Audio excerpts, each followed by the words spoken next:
渋谷ご乗車ありがとうございます。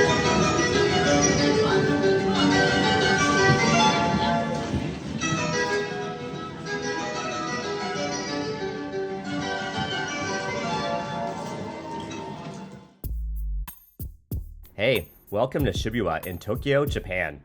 In this video, I'm going to take you through my explorations of this amazing part of Tokyo. I'll show you some of the nightlife, some of the many festivals that you can enjoy.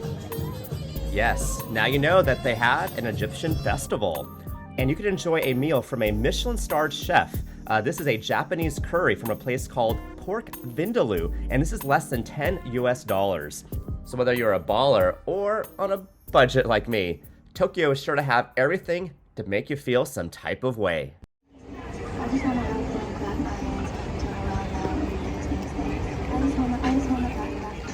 And it's not just me that's feeling hyped. All these people, they feeling really good about Tokyo as well.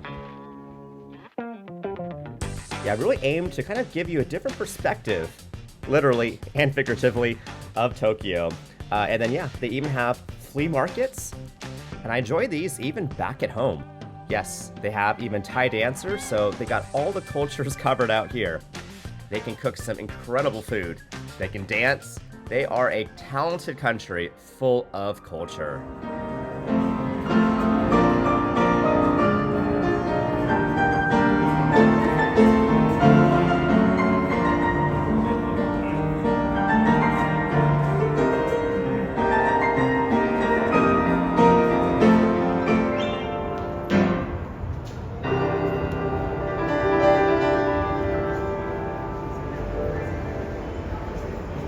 Hey, welcome to Japan. From the Narita airport, it's time to take the Skyliner out to Tokyo.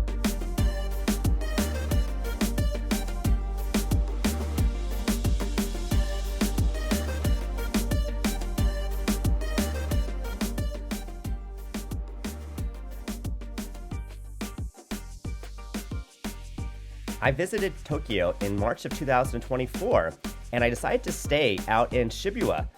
Yeah, imagine yourself brand new to a city, and the first exit, you end up here in the Shibuya Scramble Crossings, which is actually the busiest pedestrian intersection in the world. Shibuya is a great hub to get to other parts of Tokyo, such as Shinjuku, Harajuku, and Asakusa.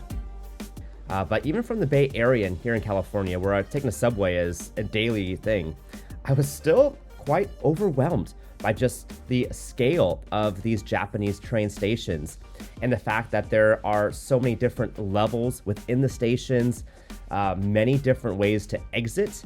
And in Shibuya, there is a new South Gate exit, and then there is a South Gate exit. And that actually was confusing me as I was trying to get to my hotel, because Google Maps was trying to get me to go to the South Gate exit, and I kept going through the new South Gates. They sound the same, but trust me, they are not. And the Shibuya station was, in fact, not the only place where I had a senior moment and lost my sense of direction.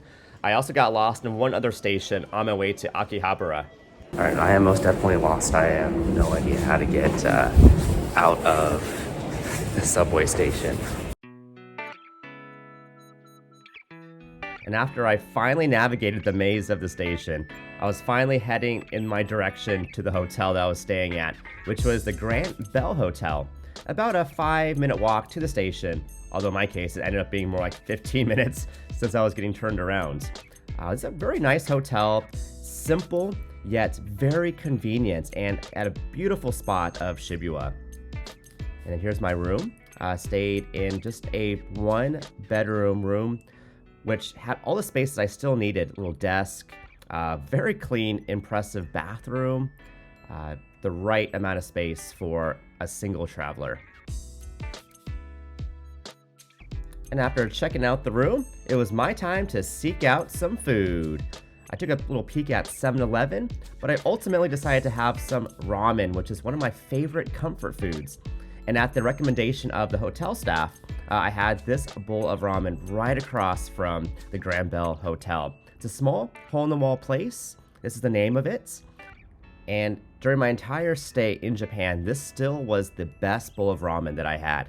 And it just happened to work out that it was right across from my hotel. They say Japan is the land of the rising sun, and before long, it is daylight and time to hunt for some breakfast, which would lead me to just the building next door. In fact, there is this wonderful tea house right next to the Granbell Hotel. Just take the stairs up, and before you know it, here we are.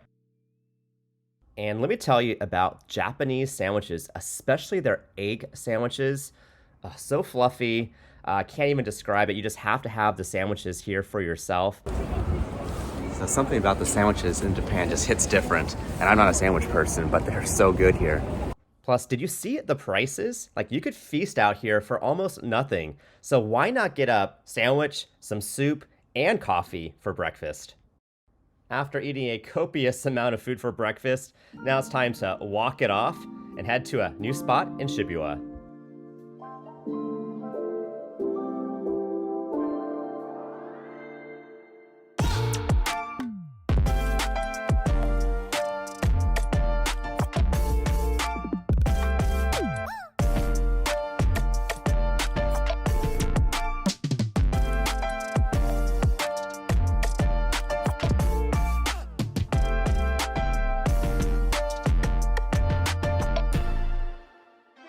This is Yoyogi Park, which is a walkable distance from the Shibuya Scramble Crossings. This is a great change of pace from all the hustle, bustle, and shopping of the busier parts of Shibuya. And they had food trucks, which we got some little pad thai with shrimp, and these perfectly fried eggs adds the right little touch to the top of that. Oh, and my personal favorite, khao served from these food trucks. And then in addition to the festival, they had flea markets here with, you're not seeing things, that's definitely a huge rabbit on a leash. And why stop there when you could also add an Egypt festival to cap off the entertainments?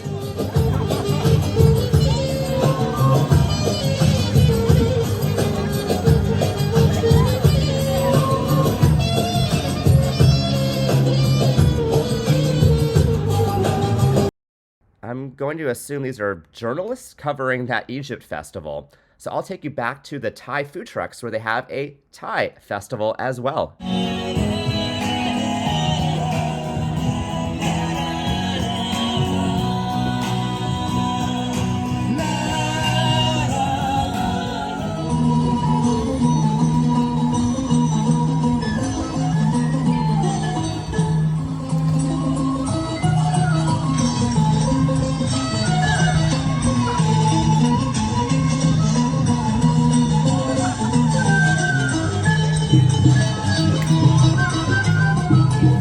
Party was popping off over there. Really don't want to go now, but it's time to head to Narita.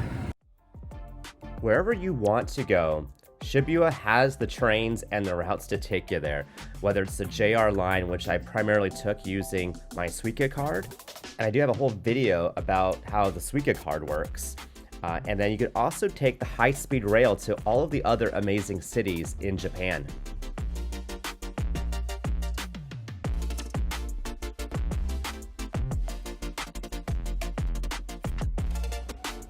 This week at Shibuya Stream, which was a center I would pass by every day going to and from my hotel, they were celebrating the Japanese Cherry Blossom Festival, also known as the Sakura Festival.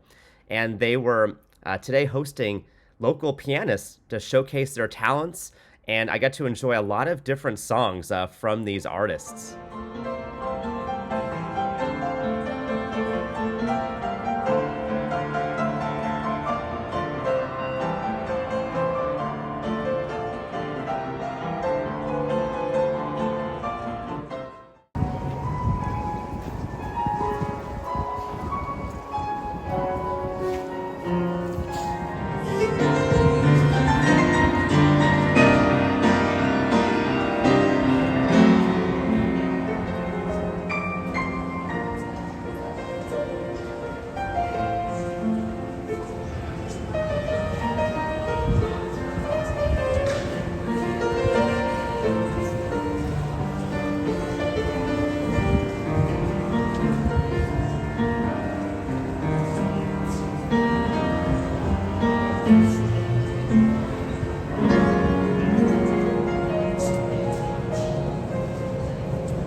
this brings us to the Shibuya Scramble Crossing, which has got to be one of the most popular intersections in the world. I mean, just seeing how they manage the traffic is quite interesting itself. A lot of shout out and props to everyone who works at this intersection. It's got to be a lot of stress because it's so impressive how precise that they manage the automobile traffic and then the foot traffic, because this is one of the most busiest intersections in the world. Quite a spectacle to witness. All the advertisements, the colors, the people, the sounds, which I'll probably play some sound bits. Very interesting place to visit.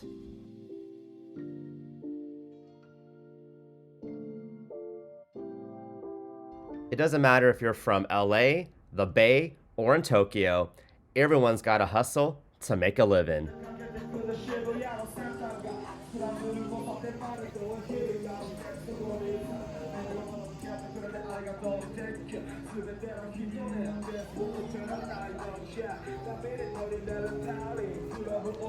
And even here in Japan, the Free Gaza movement was in full force. Free Palestine! Free Palestine! Free Palestine!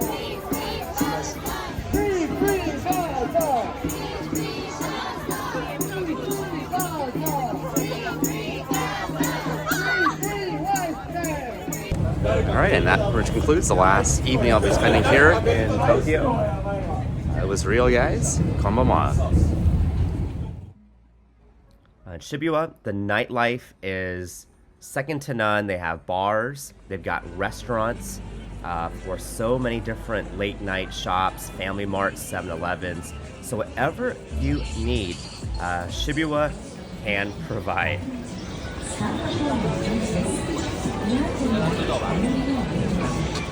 And of course, when traveling abroad, I always have to explore McDonald's. Something about just the comfort of a burger wherever you go. This is the menu here in the Shibuya location.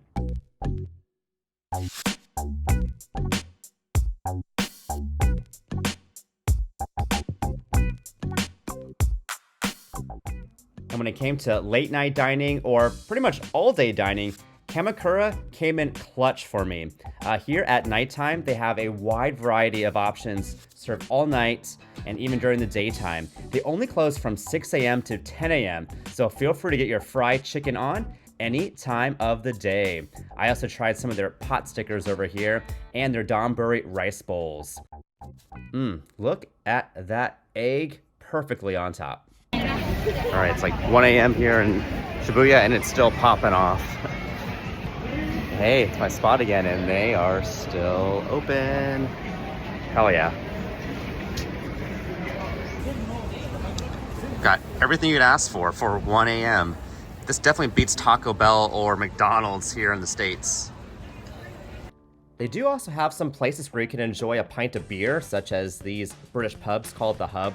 It's kind of funny, they actually have 2 of these in Shibuya, so don't be confused which one that you end up landing in, because they are literally right across from each other.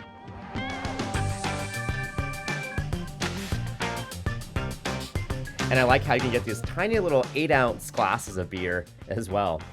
They also have some beer gardens, other chill places if you want more of an outdoor vibe.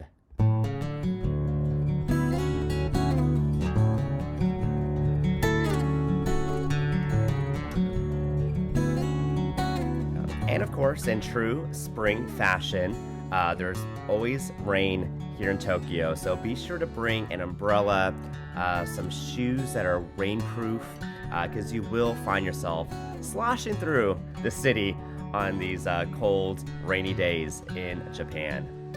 But there's still nothing as beautiful as this, the colors, especially as they reflect off the water. Quite a spectacular place to visit, rain or shine.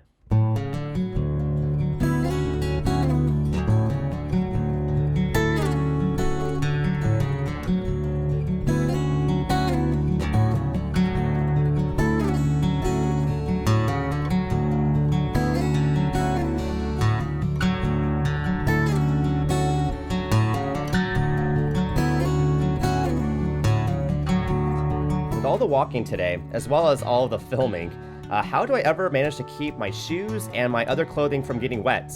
Well, you don't.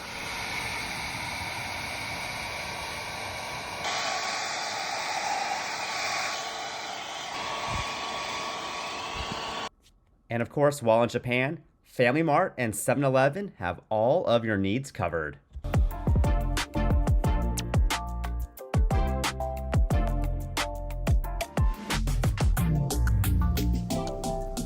If you had the choice between paying the same amount for a bottle of water or for a bottle of Japanese tea, which would you prefer? Yeah, me too. I'm going with the tea. And why not 2 bottles while we're at it?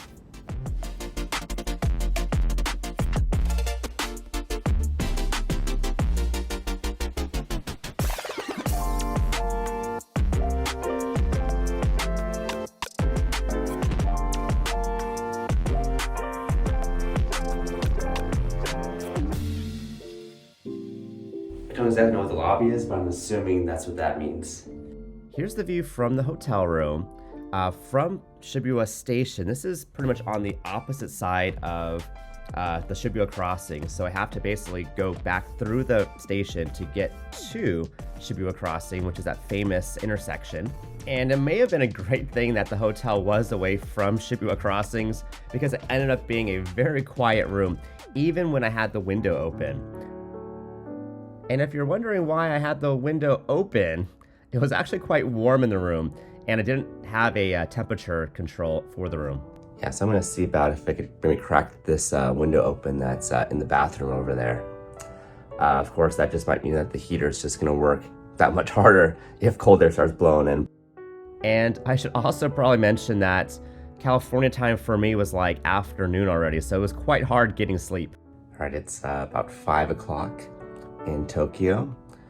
However, though, my body is probably like thinking it's still 1 o'clock California time, so it's like, what the heck, Jeff? Why are you still sleeping? So this will be interesting to see when I actually adjust to the time schedule.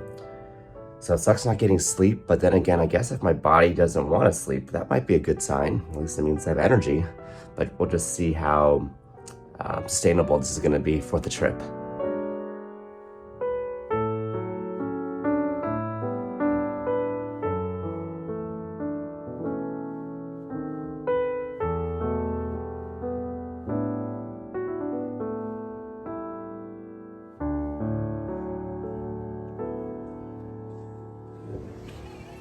Sunrise in Tokyo this time in March is a little bit before 7 a.m.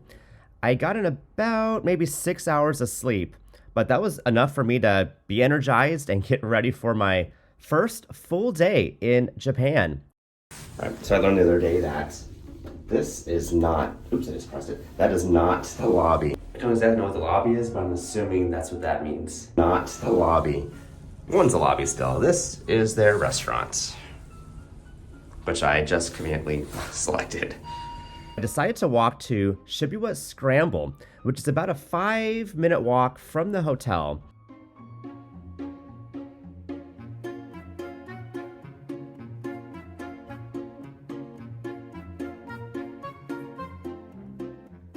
Shibuya Scramble is a pretty large mall, and they have food, gifts, clothing. It's pretty much just a very large mall here in one of the biggest neighborhoods of Tokyo.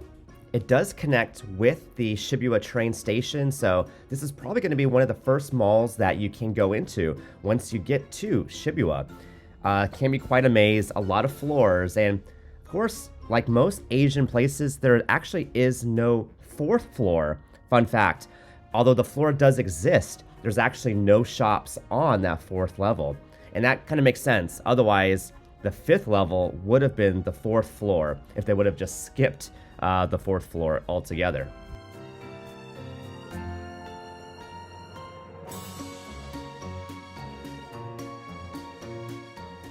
There are so many different choices for food and coffee, and while I was hoping for more of a mom and pop experience, of course, being in the mall, there's only like the chains.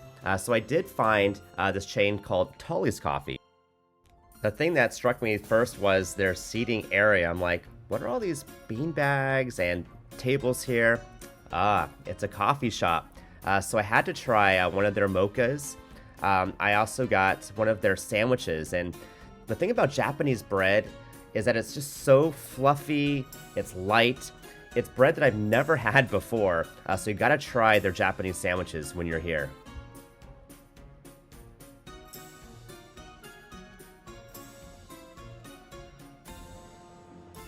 While I was up there, I also found this cool little garden kind of store on the same floor as the Tullies here in the Shibuya Scramble Mall.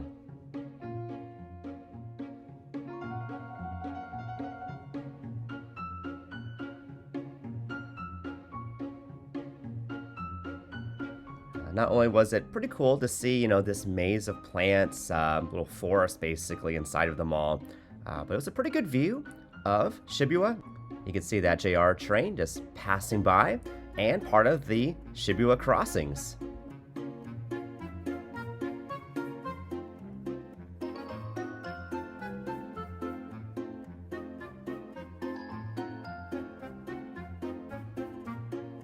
This is pretty much your average mall, at least what I would describe as like an REI here in the States, you know, Yeti, brand that obviously I'm familiar with, so nothing too unique here. So I decided to take my shopping to another mega store that they had in Shibuya, which was like this 4 or 5 level store of tons of Japanese souvenirs and housewares and goods. Pretty cool store, and you'll see a ton of stores like this in Japan. But the one thing that surprised me is that some of these stores, even though they feel like it's 5, 6 levels of the same store, each level is actually its own shop, and you actually have to pay before you leave that floor. So one thing to keep in mind, because I accidentally took merchandise from one level to the other level without realizing that I had in fact changed stores. So don't make that mistake like I did. Just be sure to see if you need to check out at that level first. But pretty cool, right? Look at all these shirts. Again, the souvenirs. You could have yourself an entire day in just one of these stores alone.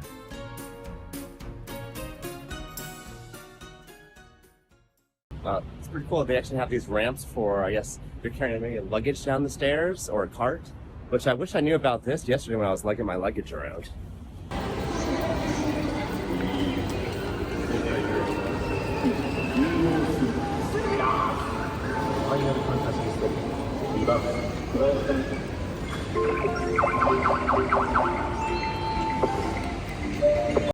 And if you are in Shibuya, be sure to check out the Shibuya Sky deck. You can take an elevator all the way to the top for panoramic views of Tokyo. And this is particularly popular during the evening hours. You know, people are trying to get their golden hour photos or their nighttime shots of the city. So be sure to reserve your ticket and buy your time slots in advance on their website. It was actually so cold during this visit that there was still snow that would fall from the roof. And of course, gotta pay a tribute to Uniqlo here in Japan, where it all started.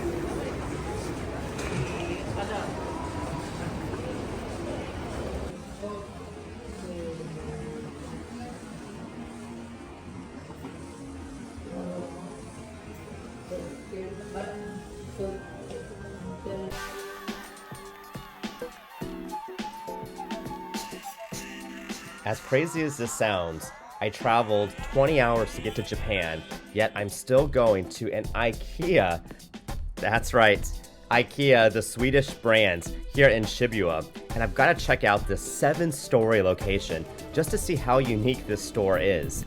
Because while it still has some classic IKEA staples, it also has a few unique Japanese twists. Maybe if I had a light set up like this, people would watch me more. You know, for the longest time I used to joke around the names of the IKEA furniture, but now after not being able to really speak Japanese for the last few days, it is such a relief to be able to see the words mom and my Colfax again. And yes, this location does have a beautiful food court with Menu items such as those delicious looking strawberry pancakes and their classic Swedish meatballs. And then this part of the IKEA bistro is where you totally feel like you're in Japan, because they have these kiosks which you order the food that you like, you pick up your slip and pay over here, and then you pick up your food from this area. And I got the plant-based ice cream for only 50 yen. It's pretty amazing. Travel 12 hours, go to an IKEA to have some soft serve. Now that is a vacation. And after this well-needed break from the walk, it is time to venture back out to the streets of Shibuya.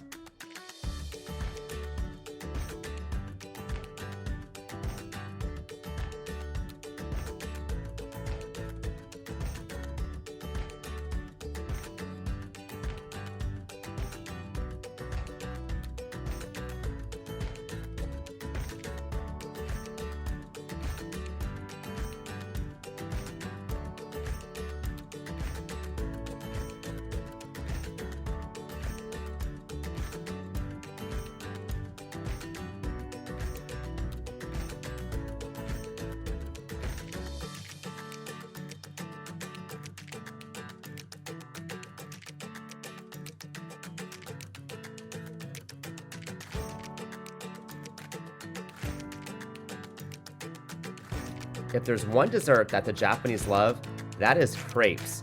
I have seen so many places that sold crepes in Tokyo, and they are fantastic.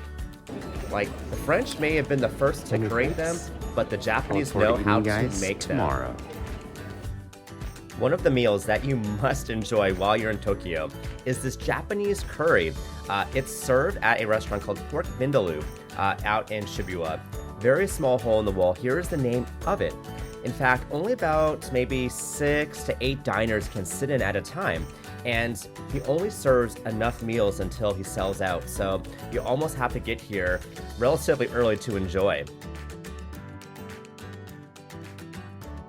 This is a Michelin-starred restaurant, yet you'd almost walk completely past it if you didn't pay attention to the small signs on the road.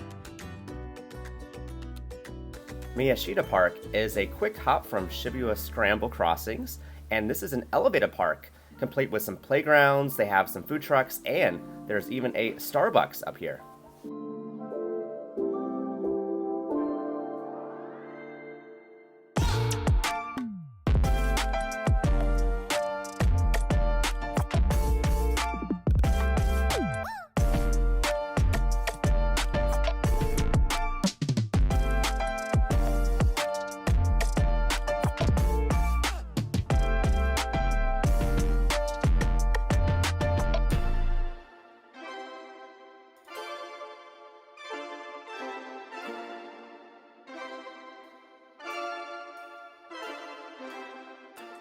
These have got to be probably the most organized and well-run cafes I've seen.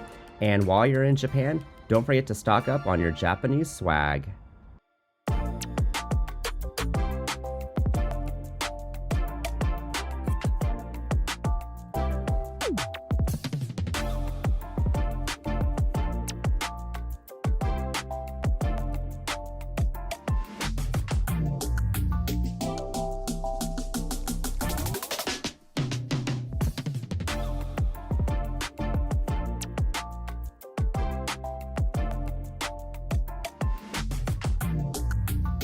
If you love the feel of a big city, if you enjoy people watching, buildings, and color, Shibuya is the perfect stop while you're in Tokyo.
Wow, what a great place to wrap up my visit out here in Tokyo.